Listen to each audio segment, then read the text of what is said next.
Luc, welcome back to the second session of enablement. In the first session, we're talking about the basics of enablement.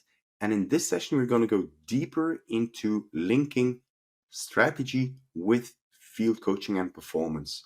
So, Luc, who are you and what is your role within enablement? Well, Cedric, thanks for having me on this call. I believe in the value commercial teams and their individual contributors can bring for the customers as for their organization, and that is why I help them in creating incremental improvements in all their different activities. So I'm working as director of global sales excellence at Materialize Software. Okay, great. And you have a huge amount of experience for the right person to talk about enablement. And today we're going to have it about strategy. And briefly before the recording started, we were talking about building that learning company. Because what we noted is that not only all the sales, but also the CEOs and the founders of the companies, they're not necessarily aware of what sales entails, and definitely not what enablement entails. So can you talk little bit about this? Well, yeah. If you work in a market which is relatively straightforward, where there is not too much of a choice to make because the market is big enough and your product is in high demand, the need for clarity on strategy is not that strong. Now, very few of us are in that luxury situation. Um, and that is why clarity on strategy is so important for sales. If there is no if the results are not as expected, very often we look into sales and we say, yeah, they don't have the right conversations, they don't go into the right customers, they don't sell the right products. But very often we don't ask the question, yeah, but did we tell them what to do? And that is for me why a good enablement, a good commercial performance team creates from the leadership clarity on where to play and how to win, and what are the assumptions that this will work. If you don't do that, you leave all the let's say all the chance to the field sales people, which might get frustrated because the message they bring or the customers they talk to are not the right one, and as of consequence, they will not make their number. So commercial performance is strongly linked to the clarity on the strategy you as an organization wants to succeed. Yeah, I have often when I talk to or sales leaders or entrepreneurs, when they say, okay, can you help me selling my teams better? And they assume you start working on the skills. However, then when you start talking to those people, you realize they don't know that they have a must-have product. They think it's a nice-to-have product. They don't necessarily know what it's used for. So you need to have that pre-work done, pre-work on building that strategy. What is the ISP? What is the key messaging? Why it is a must-have product? And then you automatically see the performance going up just on working this, but it is very fundamental.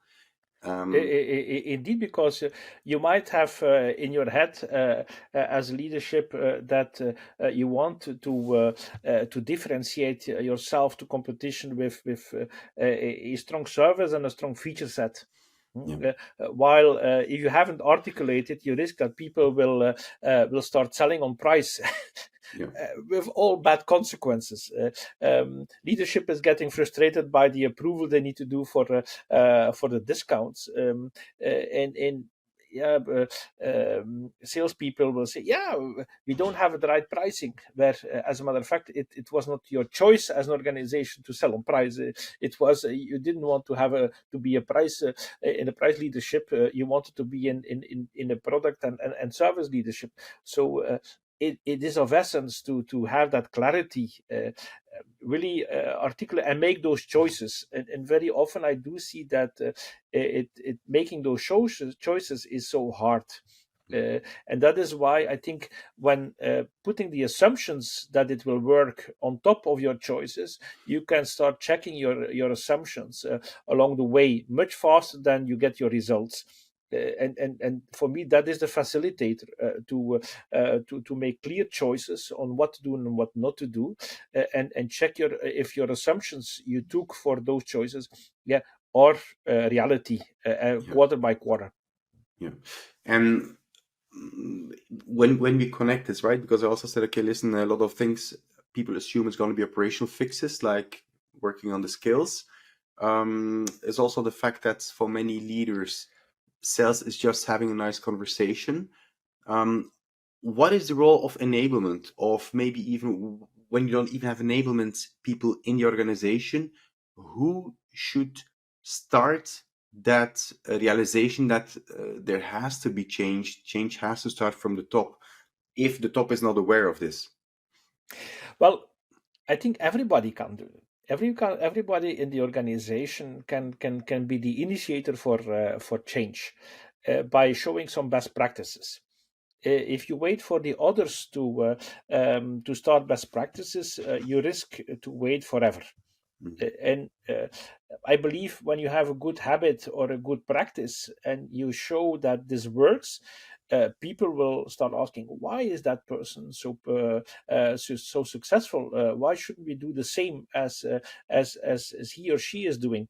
And for me, it all starts with you as an individual, and that you can be as a sales leader, that individual, but you can also be a field sales or a customer success who is showing that best practice, and then you will be noticed that you're doing something different that works. And Mhm. probably, or you have a big chance that people will notice this and will say, hey, why don't we create this as a good practice within the entire organization? Yeah, yeah. And how can you um, prevent that strategy will immediately boil down to tactics, especially in an enablement? Well, I think strategy is about making choices. Again, I like the framework or where to play and how to win, and it is not about strategic projects. Very often, strategy boils down to the naming a number of strategic projects, but Yeah, that is not strategy. That is planning, and I do think that planning and strategy goes together, but there are two different. These are two different elements you need to or different activities you need to do, and when you limit yourself to planning and to projects, you will not create that context or clarity for the organization where you want to be good at, where you want to play. And as of consequence, you yeah, well, you're the motivation to work on these projects, the commitment from your teams to work on these projects will be much lower. yeah, And make sure that both are well connected. yeah, But and allow also a cascading within the organization so that people can make choices on their own within their playing field. yeah, So stop too much organizations have, let's say, we define strategy at the top, and everybody need to execute, but everybody makes choices. Also, you make choices to take the phone in the morning. You choose on Monday to call on a number of customers. These are choices to make, and set up your strategy and your activities in such a way that you can cascading and you leave a number of choices till the field sales for their activities. yeah, yeah. And it seems and it sounds like enablement can and should play a much more central role, or at least play bigger participation in formulating that strategy than many organizations realize today. Yeah. Can you give a bit more detail about how you did it to materialize and maybe expand a bit on this? Yeah, well, and that is so. 2 years ago, we extended from enablement to excellence, and that was a choice we did within our software unit, um, and uh, uh, and excellence is more about that only enablement. Now we did a number of activities, and people were overwhelmed, and I created a framework for excellence where around plan, do, check, and learn.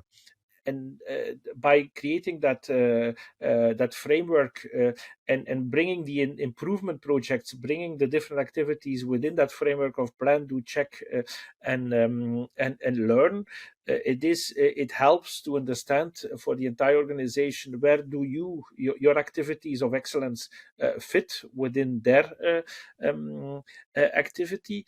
Yeah, and by the way, the plan, do, check, learn is something which has been proven in manufacturing, which has been proven as a quality framework. Why should this also work in a commercial organization? Yeah, yeah, yeah. But this is, do you know many companies that work like this? No, no, Yeah. I haven't heard too much of organizations who work like. Maybe in the United States you see some more. You also hear that sales excellence and enablement is already more a standard within the commercial organizations, um, especially in Europe. I do still think that there is a lot of potential there to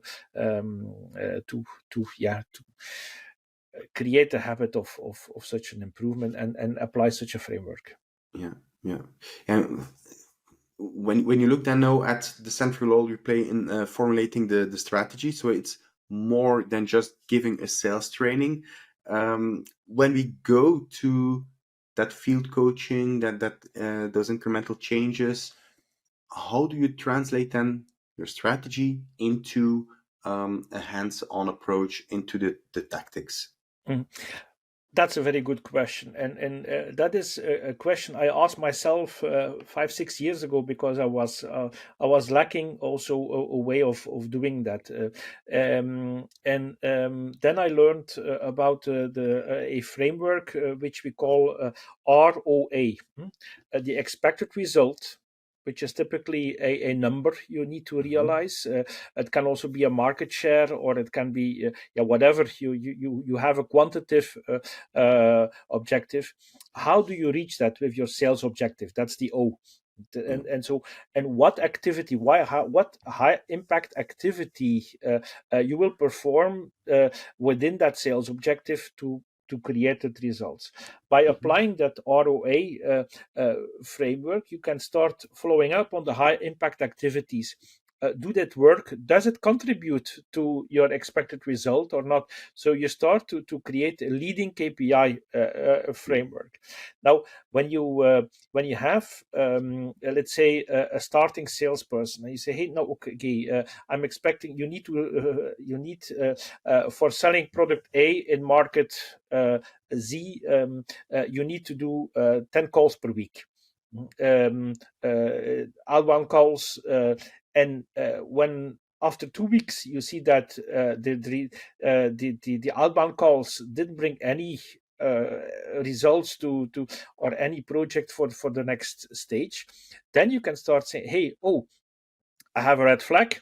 Yeah. Um, I need some coaching here, or I need to do something to help my SDR or my salesperson in become better in the outbound calls. So the ROA framework helps to link that result to the activities, but at the same time it creates a framework for coaching, being field coaching, or yeah, being other coaching to improve on the high impact activities which work or which doesn't work. And how deep do you implement that framework? Is it on an individual level or on a role Yeah. level? No, it is on the individual level, um, and as when, let's say, with junior people, it should be the sales leader who is who is defining those ROAs. If you have an experienced person, a salesperson, they can create it themselves and get it validated. Yeah, And what we, for example, do from again sales excellence is creating a pre-filled ROA, a kind of catalog. yeah, Hey, if you need results, and again for product A in market Z, that is a recipe which worked well. Just start copying it, because we saw that starting from scratch is a difficult one.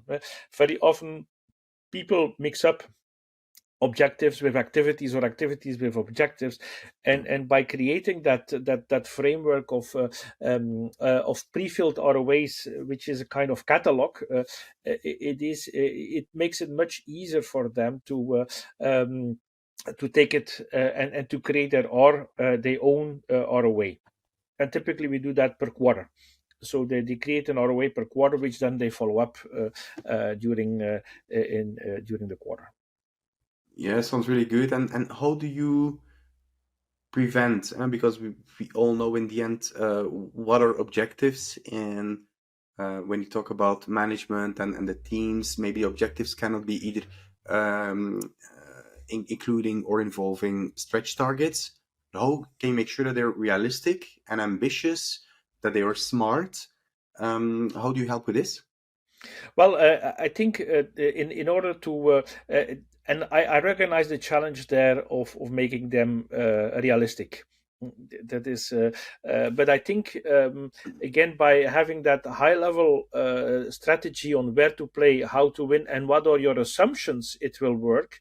Within the assumptions, you can start indicating, hey, what is the percentage of market growth? How Yeah, many customers or in the we assume that there are 1,000 customers who need that offering. So and this you can verify along the quarters. That is one point. Secondly, is then on the individual level, I do think that by following up the ROAs and check if indeed after the quarter what was said was realistic, and adjust accordingly. yeah. I think that is the best way to go over. And when you look at the baseline to challenge maybe other organizations out there, when I go to companies and I see their average calls out to maybe 10 dials a day, while we know it could be 20 or 30 a day, do you set then that best practice baseline, or do you set the organization's baseline and then we grow from there? I would go for the last, because that you give a reference point. Yeah, You give a reference point and start creating those increments yeah, again, because if you start to from the best practice, you risk to jump too far so that nothing happens. I very often I see on social media that picture of the ladder where the bars are so high that people cannot take them. yeah, Well, yeah, if you put the bars so you can stretch the bars so that people can take them, but if you put them too high, uh, you create an environment where people say, yeah, I don't go for it because it's not reachable for me. So it's better to go in a gradual improvement, and there go over so reaching that level you want to reach, yeah, in a step-by-step approach. yeah. Okay. And when leaders agree in and they see the need for this to start with this, how do you? I will turn off my calendar. How do you? So when you see companies and leaders that have the need for this, how will you start with this? Because first things first, you need to make a first step, and need to create awareness that you need that link between strategy and then that field coaching. Um, Again, how do you start with this? Well, uh,